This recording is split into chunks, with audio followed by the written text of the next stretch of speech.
everybody, it's your friendly neighborhood hanger hobbit here. Welcome aboard another episode of Old Harry's Rare Playthings and the P-63A-10. Rank 4, battle rating 4.0 for the Russians. Oh yeah, I have wanted this bird for years and years. Now I get to take it out and see how she does. Hi Mr. H8K, how are you doing this fine day? Come here. Oh, that's a lovely fire. Oh, that's a crit. Excuse me. Have to say, I don't like the new sounds this patch. The tank sounds sound really nice. Aircraft sounds not so much. And Gaijin, why does my 37mm sound like it's being shot through an old paint can? The old 37mm for the Americans had that lovely bloop, bloop, bloop like the M79 grenade launcher. This sounds like somebody's whacking on an old Sherman-Williams can. I don't understand why you changed it. What was wrong with the old one? If it ain't broke, don't fix it. Oh, here's something that you don't need to fix either. How crappy friggin' bombers are in this game. They're just RP pinatas. But you know what? Works for me because I need to make more SL to buy loot boxes.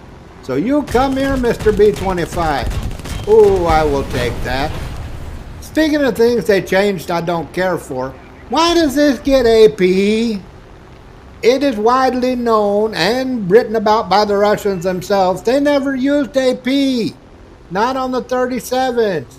They said, yeah, you keep your... What we need stupid freaking AP on our fighter for? We have IL-2. No. You give us nothing but pure HE so we can slap them stupid bombers flying over Stalingrad. What we need stupid AP for?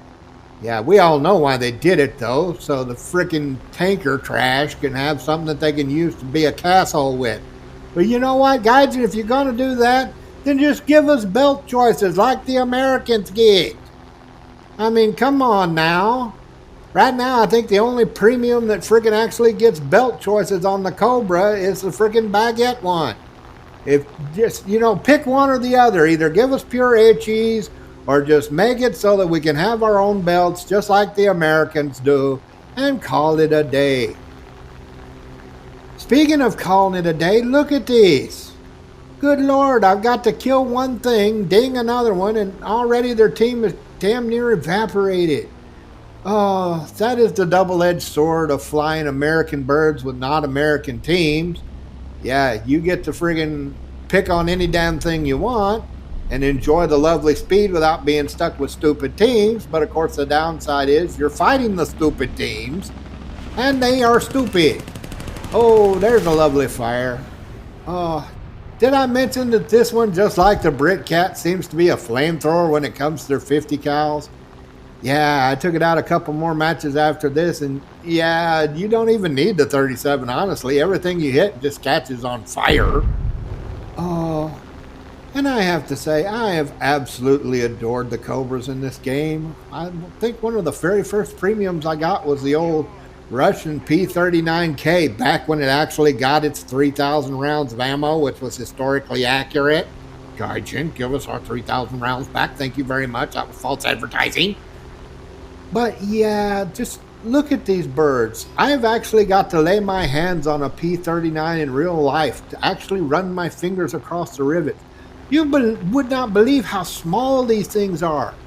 Yeah, these things compared to a Mustang or a Thunderbolt is like the difference between a friggin' Canyonero and a Mazda Miata. These things were tiny, tiny little race car planes. Hi, P-51. How are you doing today? Would you like to dance? Oh, look at the lines on these birds, though. I will never understand why the American Army Air Corps didn't friggin' fall in love with this thing. Yeah, I mean, it came plenty early enough in the war. They could have done some real work with it. I mean, these things came in 43. But yeah, of course, back then it was all about more 50s. Put 50s on everything. Double the 50s, triple the 50s, all the 50s. Yeah, we were not big in cannons. But the Russians, of course, loved this thing. Oh, see what I mean about those 50s? You are on fire, sir. Do not take my snack. Thank you. Rude. That was very rude. If it burns, you don't get a turn. Very, very rude. But yeah, from what I was reading, the frickin' Soviets absolutely adored this thing. Although, from what I was reading, this is not really the way the freaking Soviets flew it. The majority of the Soviets basically copied Prikushkin and took the friggin' wing-mounted guns off so it would have a batshit crazy roll rate. Yeah, which can't say I blame them because they were facing 190. So yeah, having extra roll rate was probably a very good thing. Yeah, according to Prikushkin, they were actually using these over Germany, even though they were supposed to save them for the Far East and for the war with Japan. Hi, how are you doing, sir? Oh, there's some nice chunks off. Yeah, from what Prikushkin said, basically his commander said, if anybody asks, you are going to Tokyo by going west. Shh, don't tell the captain east. Ooh, that one connected. Yeah, and I mean, can you blame him? Would you be flying a P-39 if right next to it was a P-63 sitting there all fueled up and ready to go? With all that extra horsepower? Hell no. But yeah, I can understand why they took the wing-mounted guns off, because I mean, the Russians were used to friggin' things with only like 120 rounds of MG. So having friggin' 400 rounds of MG in the nose plus 60 rounds of 37 millimeter HE, yeah, to them that must have been a complete luxury. They was like, we got it so good, comrade. Look at all this ammo. Oh my God, we were flying yaks where we only got a lousy 120 bullets. We get 400 bullets plus 37 millimeter Doom cannon? Hell, what we need those stupid wing guns for? That's too much. You're being greedy. Share that with the proletariat.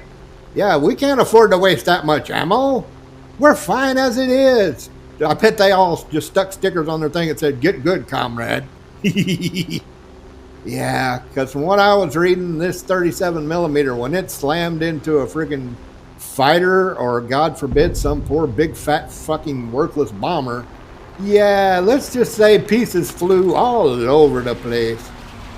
Yeah, from what I read, Prikushkin would take the tail off a bomber with a single 37 millimeter round.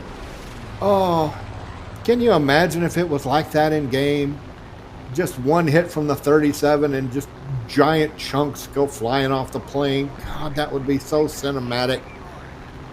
Are you really going to play Attorney Bernie? You know, I am more than happy to do that. Nice thing about the Kingcobras is, unlike some of the birds I've been flying lately, frickin' Spitfires, you can actually use the flaps and not have them instantly snap off. Yeah, and with this much horsepower and this light of body, this thing can turn all day long. It's not going to stall. It'll just keep going and going, and look at that, I'm just slowly catching up there. What you gonna do? You're not gonna win this, buddy. Keep it up. That's it. Yeah, because you're gonna get slower and slower because you are heavier than me by quite a lot. I think the Beer Cat was what? An extra 400, 500 pounds heavier than a P-63? These things were quite light. Yeah, it was amazing what they could squeeze into a plane this freaking small. This much horsepower with this little weight, yeah, it gives it a great thrust to weight ratio. Come on, let's keep going. Just you and me, Buttercup. Spitfire, why are you... Okay. I don't think that Spitfire did more than like a tickle on him, but hey, a win's a win. I'm not going to complain. Let the poor Spitfire get some. I looked at the thing afterwards. The poor guy only had like 1 assist, so I can't be greedy. And hey, look at that, tear of the sky. 4 kills, 1 assist. Yeah, no reason to be an asshole. He got him a kill. He needed it. Let the poor feller have it. Let's see how she paid. Ooh, nice. More money for loot boxes. Hell yeah. Yeah, if you wonder why I'm addicted to the freaking SL boxes, it's stuff like this. When you get a great drop like this, how could you not want to buy more loot boxes? Please, Gaijin, put that super rare Russian P-39Q-15 in the freaking loot boxes, the one that was only offered for the alpha test. I will be happy to piss away all the SL I have left. Please, more Cobras. Who does not love more Cobras? Well, I hope you have fun during the Dreams Come True event. I hope you get some nice drops when the next loot box comes. And I hope to see you up there in the clouds. Have a good one, y'all.